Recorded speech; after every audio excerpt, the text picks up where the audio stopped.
Well, good morning and welcome to Tuesdays with the Pilgrim. Today we begin our series of Christmas stories during Advent season leading up to Christmas, and just a short story each week. So let us begin. Today we are reading, Oh, What a Horrid Tale. Come, friends, gather around the fireside and listen to the sad but seasonable tale of Ernie the actor. Ernie was one of those actors who only found fame at Christmas. He could rule a Christmas pantomime like Roby or Little Titch. But between seasons he was lucky if he got a month's engagement with a concert party. Sad, but true. However, he worked hard, lived soberly, and would doubtless have lasted to a ripe and insignificant old age, had not the course of his life been strangely altered by his marrying a Mrs. Tonks, a widow with 4 young children and an eye for a pay packet. Mrs. Tonks had booked a seat for the play Cinderella to comfort herself for the recent death of her first husband. She liked a joke as well as the next woman, and she liked a good cry too. Ernie made her laugh so much that being at once so happy and so sad, she fell in love with him. Ernie fell more in love with her 4 children than with Mrs. Tonks, but nevertheless they got married. Now Ernie took his work so seriously that he could hardly cease being funny. Even when he was off stage, he was funny. His wife used to find his crosstalk and gags a great solace in her domestic worries, and the children were always happy when Ernie was at home, because his antics kept them laughing at all times. As the years went by, however, the children needed more and more food, and more clothes, while Mrs. Ernie asked for more and more of Ernie's money. Ernie's engagements, on the other hand, became fewer and fewer, and he found it less and less easy to earn enough money to pay the larger and larger bills. The strain of working too hard and always being anxious for the future told at last on Ernie's temper. He began to dislike returning home after a tiring round of the manager's offices, only to be treated by his family as a joke. One day he brought his fist down on the breakfast table with a bang and said, "I won't be the laughing-stock any longer! I won't! I won't! I won't!" And putting his hat on his head, he announced that he was going to apply for a straight part and act the clown no more. It was not easy to persuade the managers that he meant what he said. Most of them laughed and offered him a cigarette and exclaimed, "A jolly good joke, pal! Ha!" But one of them jestingly offered him the part of the Demon King in Aladdin, at a little second-rate theater in Staff's, for a salary which was half his former wage. Ernie accepted it. "Well, you don't expect me to spend Christmas Day in the workhouse, do you?" said Mrs. Ernie when he told her the news, and without more ado she departed with the children to stay at Horrid with her married sister. But the pantomime ran for 9 weeks, and the local dramatic critic wrote that no more terrifying Demon King had ever walked the boards of the Alexandria. When the last performance was ended, Ernie was paid a bonus. He packed his belongings and took the first train to Horrid that he might tell his wife of his success. His welcome, however, was not so happy as he expected. When he put his head around the corner of the door, he was greeted not by cries of pleasure or yet of laughter, but of startled faces and a shriek of horror. Ernie pretended not to notice it, but in the weeks that followed it became clear that everyone was afraid of him. The children wept if he took them on his knee, and even Mrs. Ernie, who was so buxom and handy with a rolling pin, would shrink away when he approached. Ernie was quite unable to account for this. It pained him more than any mockery could do, for he was naturally a gentle man. After some months he began to feel that his having played the Demon King had something to do with it. And now he often wished that he were Buttons or the broker's man once more, so that he could move them to laughter instead of fear.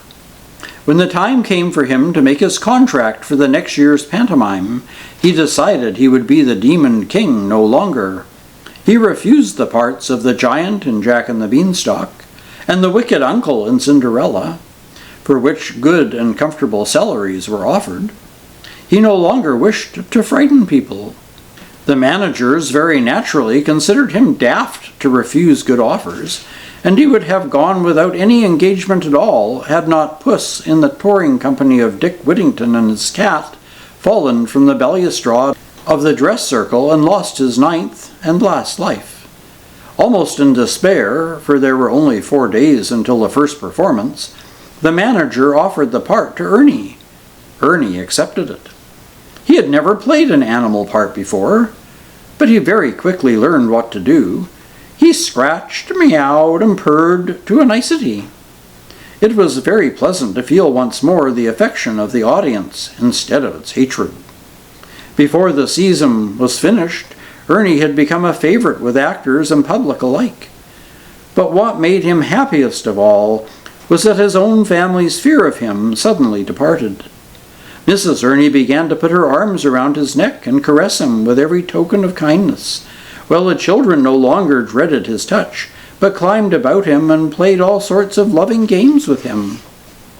Ernie was affected almost to tears by this love and tenderness, and thereafter he lived very happily for several years, continuing to play the puss at every Christmas pantomime. He only suffered 2 discomfitures. One was that he was accepted, and indeed compelled, to sit and sleep upon the mat, instead of an armchair or his bed. The other was that Mrs. Ernie forbade him to have a drop of beer or stout or whiskey, but instead that he should always drink milk. After he had played Whittington's cat, or Puss in Boots, at almost every reputable theatre in the provinces, the time came when Ernie was no longer as supple in his limbs as a first-class cat should be. Giving long thought to the matter, he finally made up his mind that he ought to take another part before people began to say, "Poor old Ernie isn't as nimble as he used to be." And after talking with his agent, he contracted to play a part which entailed much less activity and effort than did Puss, namely the title role in Mother Goose. Unfortunately, Ernie's new salary was much less than that which he had earned before. Mrs. Ernie had some hard things to say when he told her about this, and blamed him very much for giving up his old part.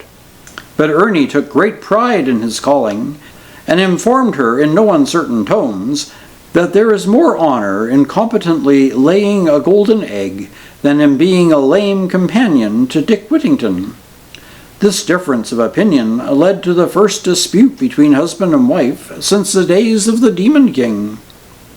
The first rehearsals of Mother Goose went well, so well that Ernie begged his wife to come with the children to see the dress rehearsal, which was to take place on Christmas Day. But Mrs. Ernie refused. When the day came, Ernie left their lodgings to a volley of recrimination from his better or worse. The performance went from start to finish without a hitch, a most unusual happening in a pantomime. As Ernie returned to the lodgings, he felt that he had never been a better performer in his whole career, and he regretted more than ever that none of his family had been present to see his triumph. When he arrived, he found that his wife and children had gone to bed, so he sat down before the fire in the sitting room, as was his wont, and soon fell asleep. Mrs. Ernie rose from her bed on the next morning in an evil temper. She was still furious about her husband's preference for art over money, and she was disappointed at having been unable to afford a turkey for the children's Christmas dinner. She came downstairs and opened the door of the sitting room. To her surprise, Ernie was not there, but in front of the fire, preening its feathers, was a fat gray goose. With a cry of delight, Mrs. Ernie ran into the kitchen and fetched a carving knife. The children enjoyed their dinner that day more than any other Boxing Day, and they all agreed that if there was one fowl more tender and delicious than a turkey, it was a nice fat goose. And there you have it. Yes, not a happy Christmas or Boxing Day for Mr. Ernie. I hope you've enjoyed today's story, and we'll come back next Tuesday for another delightful short Christmas story. Don't forget to stop by on Sundays for our Christmas quizzes, and we will see you next Tuesday. Until then, take care, stay safe, and God bless.